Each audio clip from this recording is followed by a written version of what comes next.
ಹೇಳೋಣ ಅಂತ. ನಾನು ಗಮನಿಸ್ಲಿಲ್ಲ. 30 ಜನ ಇದ್ದಾರೆ, ಯಾರು ಯಾಕೆ ಮಾಡ್ಲಿಲ್ಲ? ಕೃಷ್ಣಾಚಾರ್ಯ ರೆಕಾರ್ಡಿಂಗ್.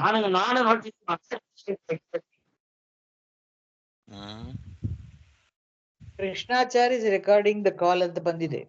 ಅದೇ ಈಗ ಮಾಡಿದ್ರು, ಇಷ್ಟು ತನಕ ಯಾಕೆ ಮಾಡ್ಲಿಲ್ಲ? ಪದ್ಮನಾಭರಾವ್ ಅವ್ರು ಮಾಡೋರು ದಿನ ಮಾಡಿಲ್ಲ, ಇವತ್ತು ಅವ್ರು ಬಂದಿಲ್ಲ, ಅದಕ್ಕೆ.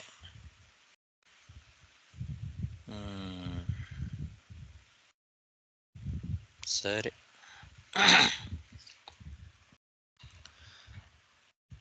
ಇತ್ಯುಕ್ತ್ವಾದಿಭವೋ ದೇವೋ ಭಕ್ಷಿತಾಂಗಂ ಪಿಪೀಲಿಕೈಃ ಕಮಂಡಲು ಜಲೇನೌಕ್ಷದ್ದಿವ್ಯೇನಾಮೋಘರಾಧಸಾ. ನಾರದ ಮಹರ್ಷಿಗಳು ಹೇಳ್ತಾ ಇದ್ದಾರೆ, ಪರಮಾತ್ಮನಿಂದ ಆದಿಯಲ್ಲಿ ಸೃಷ್ಟಿಯಾದಂಥವರು ಬ್ರಹ್ಮದೇವರು. ಅದಕ್ಕೆ ಆದಿಭವ ಅಂದಿದ್ದಾರೆ ಬ್ರಹ್ಮದೇವರನ್ನ. ಆದಿಭವೋ ದೇವ, ಆದಿಯಲ್ಲಿ ಸೃಷ್ಟಿಯಾದಂತಹ ಬ್ರಹ್ಮದೇವರು ಏನ್ ಮಾಡಿದ್ರು ಅಂದ್ರೆ, ತಮ್ಮ ಕಮಂಡಲು ನೀರಿನಿಂದ ಹಿರಣ್ಯಕಶಿಪುವನ್ನ ಪ್ರೋಕ್ಷಣೆ ಮಾಡಿದರು. ಯಾಕೆ ಅಂದ್ರೆ ಅವನಿಗೆ ಶರೀರವೇ ಇರಲಿಲ್ಲ, ಅಲ್ಲಿ ಬರೇ ಆ ಅಸ್ಥಿಗಳು ಇತ್ತು. ಆ ಅಸ್ಥಿಗಳಲ್ಲೇ ಅವನು ಪ್ರಾಣಧಾರಣೆ ಮಾಡಿ ನಿಂತಿದ್ದ. ಹಾಗಾಗಿ ದಿವ್ಯವಾದ ಅಮೋಘವಾದಂತಹ ಪ್ರಭಾವ ಇರುವಂಥದ್ದು ಕಮಂಡಲುವಿನ ಜಲ. ಆ ನೀರಿನಿಂದ ಇರುವೆಗಳೆಲ್ಲ ತಿಂದು ಹೋಗಿರ್ತಕ್ಕಂತಹ ಶರೀರವನ್ನು ಪ್ರೋಕ್ಷಣೆ ಮಾಡಿದರು. ಭಕ್ಷಿತಾಂಗಂ ಪಿಪೀಲಿಕೈಹಿ, ಎಲ್ಲ ಪಿಪೀಲಿಕಾಗಳು ಇರುವೆಗಳೆಲ್ಲ ತಿಂದುಬಿಟ್ಟಿದ್ವಲ್ಲ ಆ ಅಂಗವನ್ನ, ಆ ಶರೀರವನ್ನ ದಿವ್ಯವಾದ ಅಮೋಘವಾದ ಪ್ರಭಾವ ಇರುವಂತಹ ಕಮಂಡಲುವಿನ ನೀರಿನಿಂದ ಪ್ರೋಕ್ಷಣೆ ಮಾಡಿದರು ಆದಿಯಲ್ಲಿ ಸೃಷ್ಟಿಯಾದಂತಹ ಬ್ರಹ್ಮದೇವರು. ಇತ್ಯುಕ್ತ್ವಾದಿಭವೋ ದೇವೋ ಭಕ್ಷಿತಾಂಗಂ ಪಿಪೀಲಿಕೈಃ ಕಮಂಡಲು ಜಲೇನೌಕ್ಷದ್ದಿವ್ಯೇನಾಮೋಘರಾಧಸಾ ತತಃ ಕೀಚಕವಲ್ಮೀಕಾತ್ ಸಹ ಓಜಬಲಾನ್ವಿತಃ ಸರ್ವಾವಯವ ಸಂಪನ್ನೋ ವಜ್ರಸಂಹನನೋ ಯುವಾ ಉತ್ಥಿತಸ್ತಪ್ತ ಹೇಮಾಭೋ ವಿಭಾವಸುರಿವೈಧಸಃ.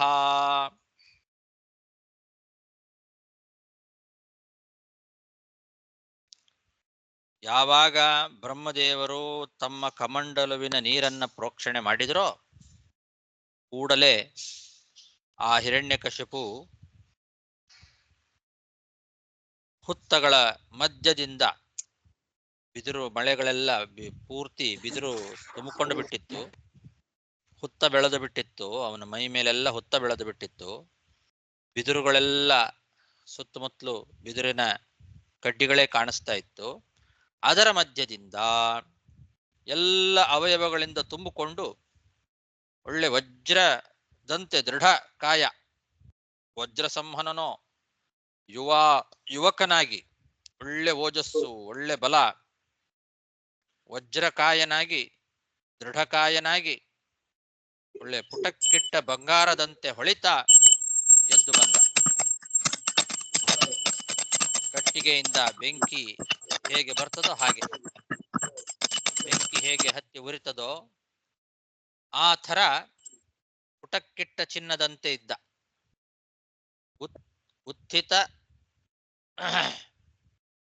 ಉತ್ಥಿತ ಸ್ತಪ್ತ ಹೇಮಾಭ ಅಂತ.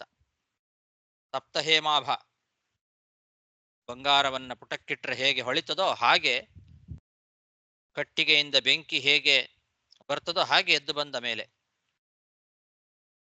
ಎಲ್ಲ ಅವಯವಗಳಿಂದ ಸಂಪನ್ನನಾಗಿದ್ದ, ಒಳ್ಳೆ ಯುವಕನಾಗಿದ್ದ, ವಜ್ರದಂತೆ ದೃಢವಾದ ಶರೀರ, ಸಹ ಓಜೋ ಬಲಾನ್ವಿತ, ಒಳ್ಳೆ ಓಜಸ್ಸು ಬಲ, ಆ ರೀತಿ ತುಂಬಿಕೊಂಡು ದೃಢವಾದ ಶರೀರದಿಂದ ಯುವಕನಾಗಿ ಹೊಳಿತ ಮೇಲೆದ್ದು ಬಂದ.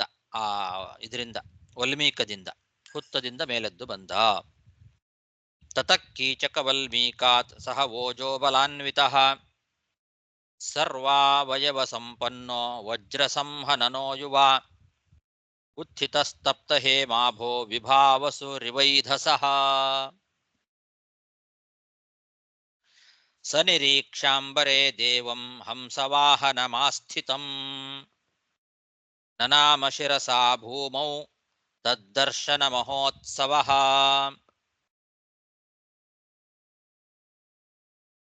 ಬ್ರಹ್ಮದೇವರು ಆಕಾಶದಲ್ಲಿ ಹಂಸವಾಹನರಾಗಿ ನಿಂತಿದ್ದಾರೆ. ಅವರನ್ನ ನೋಡಿದ ಹಿರಣ್ಯಕಶಿಪು. ನೋಡಿ ಆ ಬ್ರಹ್ಮದೇವರ ದರ್ಶನದಿಂದ ಆನಂದ ಆಯ್ತು. ತದ್ದರ್ಶನ ಮಹೋತ್ಸವ, ಆನಂದದ ಮಹೋತ್ಸವದಿಂದ ನೆಲದಲ್ಲಿ ತಲೆಬಾಗಿ ನಮಸ್ಕಾರ ಮಾಡಿದ. ಶಿರಸಾ ನನಾಮ, ಭೂಮಿಯಲ್ಲಿ ಬಿದ್ದ, ಅಡ್ಡ ಬಿದ್ದ. ಬ್ರಹ್ಮದೇವರನ್ನ ನೋಡಿ ಸಂತೋಷದಿಂದ ಭೂಮಿಯಲ್ಲಿ ಶಿರಸಾ ನಮಸ್ಕಾರವನ್ನ ಮಾಡಿದ್ದಾನೆ. ಸ ನಿರೀಕ್ಷಾಂಬರೇ ದೇವಂ ಹಂಸವಾಹನಮಾಸ್ಥಿತಂ ನನಾಮ ಶಿರಸಾ ಭೂಮೌ ತದ್ದರ್ಶನ ಮಹೋತ್ಸವಃ. ಉತ್ಥಾಯ ಪ್ರಾಂಜಲಿ ಪ್ರಹ್ವಃ ಈಕ್ಷಮಾಣೋ ದೃಶಾ ವಿಭುಂ ಹರ್ಷಾಶ್ರುಪುಲಕೋದ್ವೇಗೋ ಗಿರಾಗದ್ಗದಯಾ ಗೃಣತೆ. ಹರ್ಷಾಶ್ರುಪುಲಕೋದ್ಭೇದೋ ಗಿರಾಗದ್ಗದಯಾ ಗೃಣತೆ. ಆನಂದದಿಂದ ಸಾಷ್ಟಾಂಗ ನಮಸ್ಕಾರ ಮಾಡಿದಂತಹ ಹಿರಣ್ಯಕಶಿಪು ಎದ್ದು ಕೈ ಮುಗಿದು ವಿನಯದಿಂದ ಸ್ವಾಮಿಯಾದಂತಹ ಆ ಬ್ರಹ್ಮದೇವರನ್ನ ನೋಡ್ತಾ ಆನಂದ ಬಾಷ್ಪವನ್ನ ಸುರಿಸಿದ್ದಾನೆ. ರೋಮಾಂಚನಾಗಿದೆ. ಗದ್ಗದವಾದ ಕಂಠದಿಂದ ಸ್ತೋತ್ರ ಮಾಡ್ತಾ ಇದ್ದಾನೆ. ಹರ್ಷಾಶ್ರು ಪುಲಕೋದ್ಭೇದೋ ಗಿರಾ ಗದ್ಗದಯ, ಸಂತೋಷದಿಂದ. ಅಶ್ರುಪುಲಕ ಅಂದ್ರೆ ಆನಂದ ಬಾಷ್ಪ, ಆನಂದದಿಂದ ಕಣ್ಣೀರು ಬಂದಿದೆ, ರೋಮಾಂಚನಾಗಿದೆ.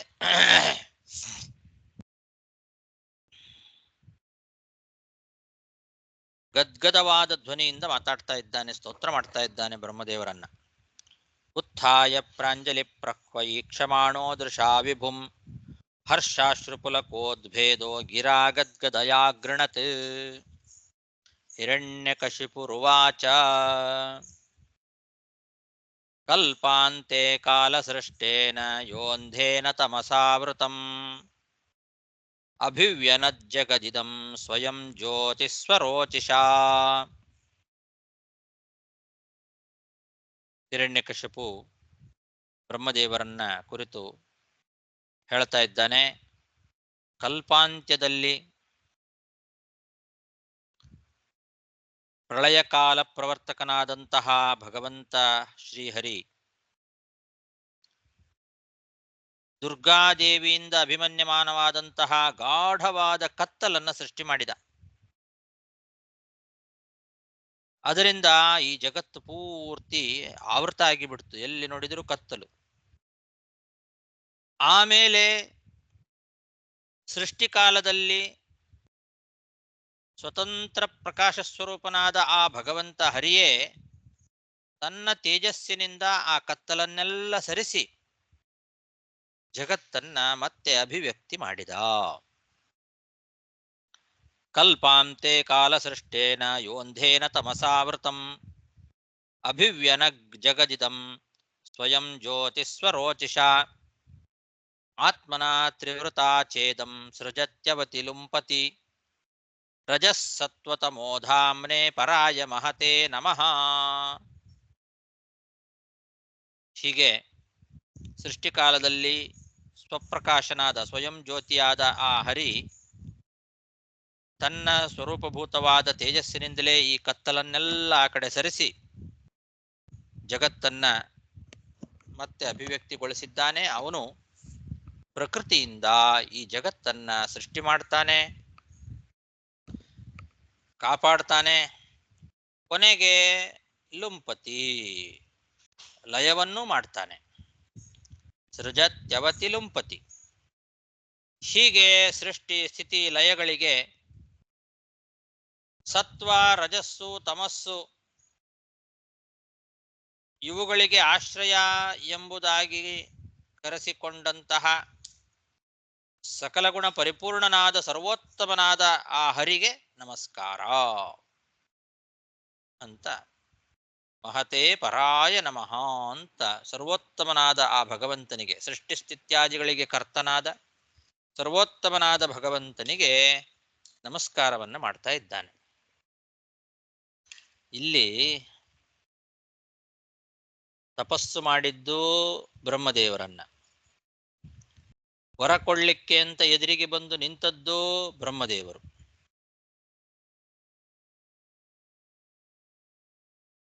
ಆ ಬ್ರಹ್ಮದೇವರನ್ನ ಸಂತೋಷದಿಂದ ನೋಡಿ ನಮಸ್ಕಾರ ಮಾಡ್ತಾ ಇರೋದು ಸರ್ವೋತ್ತಮನಾದ ಭಗವಂತನಿಗೆ.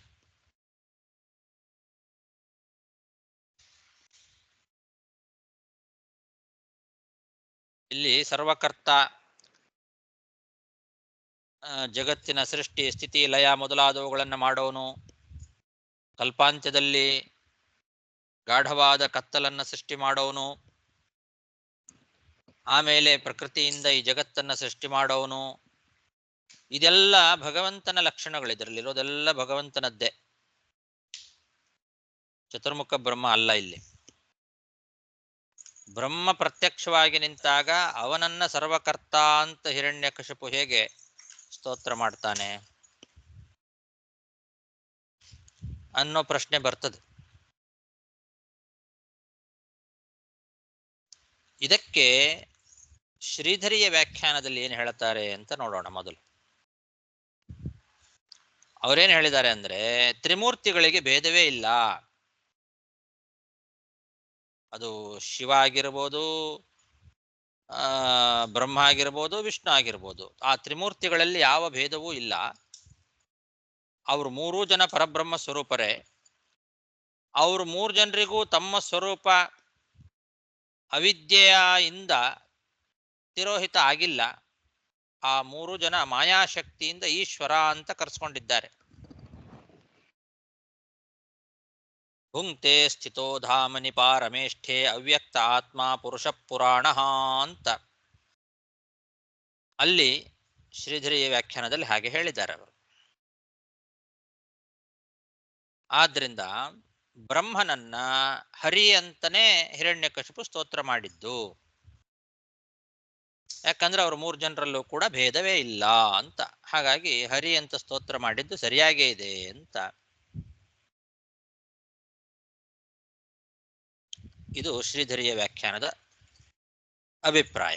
ಆದರೆ ಏಕೋ ನಾರಾಯಣ ಆಸೀನ ಬ್ರಹ್ಮಾನ ಚ ಶಂಕರ ಅಂತ ಉಪನಿಷತ್ತಿನಲ್ಲಿ ಸ್ಪಷ್ಟವಾಗಿ ಪ್ರಳಯ ಕಾಲದಲ್ಲಿ ಉಳಿಯವನು ನಾರಾಯಣ ಒಬ್ಬನೇ, ಅಲ್ಲಿ ಬ್ರಹ್ಮನೂ ಇರಲಿಲ್ಲ, ನಚ ಶಂಕರ, ಶಂಕರನೂ ಇರೋದಿಲ್ಲ ಅಂತ ಉಪನಿಷತ್ತು ಹೇಳ್ತಾ ಇದೆ. ಹಾಗಿರುವಾಗ ಬ್ರಹ್ಮದೇವರು ರುದ್ರದೇವರು ಇಬ್ಬರೂ ಕೂಡ ಪ್ರಳಯ ಕಾಲದಲ್ಲಿ ನಾಶವಾಗ್ತಾರೆ ಅಂತ ಅರ್ಥ. ಇಂತಹ ಬ್ರಹ್ಮನನ್ನ ಭಗವಂತ ಅಂತ ಸ್ತೋತ್ರ ಮಾಡೋದು ಸರಿಯಲ್ಲ. ಹಾಗಾಗಿ ಈ ಒಂದು ಆಕ್ಷೇಪಕ್ಕೆ ಶ್ರೀಧರಿಯ ವ್ಯಾಖ್ಯಾನದಲ್ಲಿ ಉತ್ತರ ಇಲ್ಲ. ಇನ್ನು ವೀರರಾಘವ ವ್ಯಾಖ್ಯಾನದಲ್ಲಿ ಅವರೇನು ಹೇಳಿದ್ದಾರೆ ಅಂದ್ರೆ, ಹಿರಣ್ಯಕಶಿಪು ತಾಮಸ ಆದ್ರಿಂದ ಜೀವನನ್ನೇ ಈಶ್ವರ ಅಂತ ಸ್ತೋತ್ರ ಮಾಡ್ತಾ ಇದ್ದಾನೆ ಅಂತ, ಅಥವಾ ಈಶ್ವರನಂತೆ ಸರ್ವಕರ್ತ ಅಂತ ಸ್ತೋತ್ರ ಮಾಡ್ತಾ ಇದ್ದಾನೆ. ನಿಜವಾಗ್ಲೂ ಇವನು ಈಶ್ವರ ಅಲ್ಲ, ಒಬ್ಬ ಜೀವ ಬ್ರಹ್ಮ, ಮತ್ತು ಸರ್ವೇಶ್ವರನೂ ಅಲ್ಲ, ಸರ್ವಕರ್ತ ಅಲ್ಲ. ಆದರೂ ಈಶ್ವರ ಹೇಗೆ ಸರ್ವಕರ್ತಾನೋ ಹಾಗೆ ಇವನನ್ನು ಸ್ತೋತ್ರ ಮಾಡ್ತಾ ಇದ್ದಾನೆ. ಜೀವನನ್ನೇ ಈಶ್ವರ ಅಂತ ತಿಳ್ಕೊಂಡು ಸ್ತೋತ್ರ ಮಾಡ್ತಾ ಇದ್ದಾನೆ. ಯಾಕೆ? ಇವನು ತಾಮಸ ಆದ್ರಿಂದ ಅಂತ ವೀರರಾಘ ವ್ಯಾಖ್ಯಾನದಲ್ಲಿ ಹೇಳಿದ್ದಾರೆ. ಶುಕದೇವ ವ್ಯಾಖ್ಯಾನದಲ್ಲೂ ಹಾಗೆ ಹೇಳಿದ್ದಾರೆ, ಹಿರಣ್ಯಕಶಿಪು ರಾಜಸ ಆದ್ರಿಂದ ಹಾಗೆ ಸ್ತೋತ್ರ ಮಾಡ್ತಾ ಇದ್ದಾನೆ ಅಂತ. ಎಲ್ಲ ವ್ಯಾಖ್ಯಾನಕಾರರು ಈ ತರನೇ ಮಾಡ್ತಾ ಇದ್ದಾರೆ. ಬೇರೆ ಬೇರೆ ವ್ಯಾಖ್ಯಾನಗಳಲ್ಲೆಲ್ಲ ಹೀಗೆ ಹೇಳಿದ್ದಾರೆ. ಆದರೆ ವೈಕುಂಠದ ದ್ವಾರಪಾಲಕನಾದಂತಹ ಒಬ್ಬ ದೇವತೆ ಹಿರಣ್ಯಕಶಿಪು ರಾಜಸನೋ ತಾಮಸನೋ ಆಗ್ಲಿಕ್ಕೆ ಸಾಧ್ಯ ಇಲ್ಲ. ಕೆಲವೊಮ್ಮೆ ಹರಿಯನ್ನ ದ್ವೇಷ ಮಾಡಿದರೂ ಕೂಡ ಅದು ಅಸುರಾವೇಶದಿಂದ. ಆದ್ರಿಂದ ಈ ಸಮಸ್ಯೆಗೆ ಈ ಪರಿಹಾರ ಅಲ್ಲ. ಪ್ರಕೃತದಲ್ಲಿ ಈ ಪರಿಹಾರವನ್ನು ಹೇಳಬಾರದು, ಅದಕ್ಕೆ ಬೇರೆ ಪರಿಹಾರನೇ ಹೇಳಬೇಕು.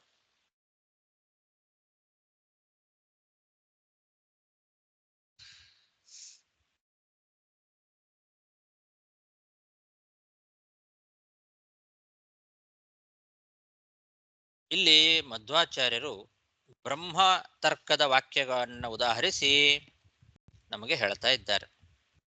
ಪ್ರಾಯಸ್ತು ಸ್ತುತಿ ಶಬ್ದೇಶು ಮಿಶ್ರಾ ವಾಚೋ ಹರಿಂ ವಿನಾ ಕೇಚಿಜ್ಜೀವ ಗುಣಾಸ್ತತ್ರ ತನ್ನಿಯಂತುರ್ಹರೇ ಪರೇ ಏಕಸ್ಥಾನೈಕ ಕಾರ್ಯತ್ವಾತ್ ವಿಷ್ಣೋ ಪ್ರಾಧಾನ್ಯತಸ್ತಥಾ ಜೀವಸ್ಯ ತದಧೀನತ್ವಾತ್ ನ ಭಿನ್ನಾಧಿಕೃತಂ ವಚಃ ಇತಿ ಬ್ರಹ್ಮತರ್ಕೆ ತ್ರಿವೃತಾ ಪ್ರಕೃತ್ಯ.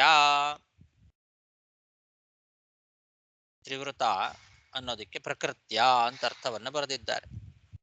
ಆತ್ಮನ ತ್ರಿವೃತಾಚೇದಂ ಅಂತ ಇದೆ. ಆತ್ಮನ ತ್ರಿವೃತಾಚ ಇದಂ ಅಂತಂದ್ರೆ ಸತ್ವ, ರಜಸ್ಸು, ತಮಸ್ಸು ಎಂಬ 3 ಗುಣಗಳುಳ್ಳ ಪ್ರಕೃತಿ ಅಂತನ್ನೋದು ಪ್ರಸಿದ್ಧ. ಹಾಗಾಗಿ ಪ್ರಕೃತ್ಯ ತ್ರಿವೃತ ಪ್ರಕೃತ್ಯ ಅಂತ ಅರ್ಥ. ತ್ರಿವೃತ ಅಂದ್ರೆ ಸತ್ವರಜಸ್ತಮೋ ಗುಣಗಳುಳ್ಳಂತಹ ಪ್ರಕೃತಿಯಿಂದ ಈ ಜಗತ್ತನ್ನ ನಿರ್ಮಾಣ ಮಾಡ್ತಾನೆ ಭಗವಂತ ಅಂತ ಅರ್ಥ. ಕೇವಲ ಭಗವಂತನ ಸ್ತೋತ್ರಗಳನ್ನ ಬಿಟ್ರೆ ಬೇರೆ ಎಲ್ಲಾ ಸ್ತೋತ್ರ ಶಬ್ದಗಳಲ್ಲಿಯೂ ಹೆಚ್ಚಾಗಿ ಜೀವ, ಈಶ್ವರ ಇಬ್ಬರನ್ನು ಜೊತೆಯಾಗಿ ಹೇಳುವ ಮಾತುಗಳೇ ಇರ್ತವೆ. ಯಾಕೆ ಅಂದ್ರೆ ಅವುಗಳಲ್ಲಿ ಕೆಲವು ಗುಣಗಳು ಜೀವರಲ್ಲಿ ಅಮುಖ್ಯ ವೃತ್ತಿಯಿಂದ ಇರ್ತವೆ. ಅಮುಖ್ಯ ವೃತ್ತಿಯಿಂದಲೂ ಕೂಡದೇ ಇರತಕ್ಕಂತಹ ಬೇರೆ ಗುಣಗಳು ಆ ಜೀವರಲ್ಲಿ ನಿಯಾಮಕನಾಗಿರುವ ಭಗವಂತನ ಗುಣಗಳು ಅಂತ ತಿಳ್ಕೊಳ್ಬೇಕು. ಎಲ್ಲಾ ಗುಣಗಳು ಮುಖ್ಯ ವೃತ್ತಿಯಿಂದ ಸ್ವತಂತ್ರನಾದ ಭಗವಂತನಲ್ಲೇ ಇರ್ತವೆ. ಜೀವ ಮತ್ತು ಈಶ್ವರ ಇಬ್ರು ಒಂದೇ ಶರೀರದಲ್ಲಿ ಇರ್ತಾರೆ. ಸ್ತೋತ್ರ ಮಾಡುವಂತಹ ಭಕ್ತನಿಗೆ ಅಭೀಷ್ಟಗಳನ್ನು ಕೊಡುವಂತಹ ಒಂದೇ ಕೆಲಸವನ್ನ ಇಬ್ರು ಮಾಡ್ತಾರೆ. ಆದರೆ ಅದರಲ್ಲಿ ವಿಷ್ಣು ಸ್ವತಂತ್ರ, ಜೀವ ಆ ಸ್ವತಂತ್ರನಾದ ಭಗವಂತನ ಅಧೀನ. ಆದ್ರಿಂದ ಒಂದೇ ಸ್ತೋತ್ರದಿಂದ ಇಬ್ಬರನ್ನೂ ಜೊತೆಯಾಗಿಯೇ ಸ್ತೋತ್ರ ಮಾಡುತ್ತದೆ. ಆದರೆ ಯಥಾಯೋಗ್ಯವಾಗಿ ಹೊಗಳುತ್ತಾರೆ ಅಂತ ಇದು ಬ್ರಹ್ಮತರ್ಕದಲ್ಲಿ ಹೇಳಿದ ಮಾತು. ಹಾಗಾಗಿ ಇಲ್ಲಿ ಎದುರಿಗೆ ನಿಂತವನು ಬ್ರಹ್ಮ, ಅವನೊಬ್ಬ ಜೀವ. ಸ್ವತಂತ್ರವಾಗಿ ಎಲ್ಲ ಫಲಗಳನ್ನು ಕೊಡೋನು ಈ ಬ್ರಹ್ಮನ ಒಳಗೆ ಇರುವ ವಿಷ್ಣು, ಅವನ ಅಧೀನನಾಗಿ ಈ ಬ್ರಹ್ಮ. ಹಾಗಾಗಿ ಜೀವ ಮತ್ತು ಈಶ್ವರ ಇಬ್ರು ಒಂದೇ ಶರೀರದಲ್ಲೇ ಇರ್ತಾರೆ. ಅಂದ್ರೆ ಈ ಜೀವನಾದ ಬ್ರಹ್ಮನ ಶರೀರದ ಒಳಗೇನೆ ವಿಷ್ಣುವೂ ಇದ್ದಾನೆ. ಆ ವಿಷ್ಣುವೇ ಸ್ವತಂತ್ರನಾಗಿ ಎಲ್ಲ ವರಗಳನ್ನು ಕೊಡೋದಾಗ್ಲಿ ಎಲ್ಲ ಕೆಲಸಗಳನ್ನು ಮಾಡೋದು ಸ್ವತಂತ್ರನಾದವನು ಅವನೊಬ್ಬನೇ. ಹಾಗಾಗಿ ಇಬ್ಬರನ್ನು ಜೊತೆಯಾಗಿಯೇ ಸ್ತೋತ್ರ ಮಾಡ್ತಿದ್ದಾರೆ ಅಂತ ಹೀಗೆ ಬ್ರಹ್ಮತರ್ಕದಲ್ಲಿ ಹೇಳಿದ್ದಾರೆ. ಇದನ್ನ ನಮಗೆ ಆಚಾರ್ಯ ಇಲ್ಲಿ ಸೂಚನೆ ಮಾಡ್ತಾರೆ. ಹಾಗಾಗಿ ಆ ಭಗವಂತನಿಗೆ ಸ್ತೋತ್ರ ಮಾಡ್ತಾ ಇದ್ದಾನೆ. ಕಲ್ಪಾಂತೆ ಕಾಲಸೃಷ್ಟೇನ ಯೋಂಧೇನ ತಮಸಾವೃತಂ ಅಭಿವ್ಯನಗ್ ಜಗಜಿದಂ ಸ್ವಯಂ ಜ್ಯೋತಿಸ್ವರೋಚಿಷಾ ಆತ್ಮನ ತ್ರಿವೃತಾಚೇದಂ ಸೃಜತ್ಯವತಿ ಲುಂಪತಿ ರಜಸ್ಸತ್ವತಮೋಧಾಮ್ನೆ ಪರಾಯ ಮಹತೆ ನಮಃ. ಸಾಕು. ಶ್ರೀಕೃಷ್ಣ ಅರ್ಪಣಮಸ್ತು.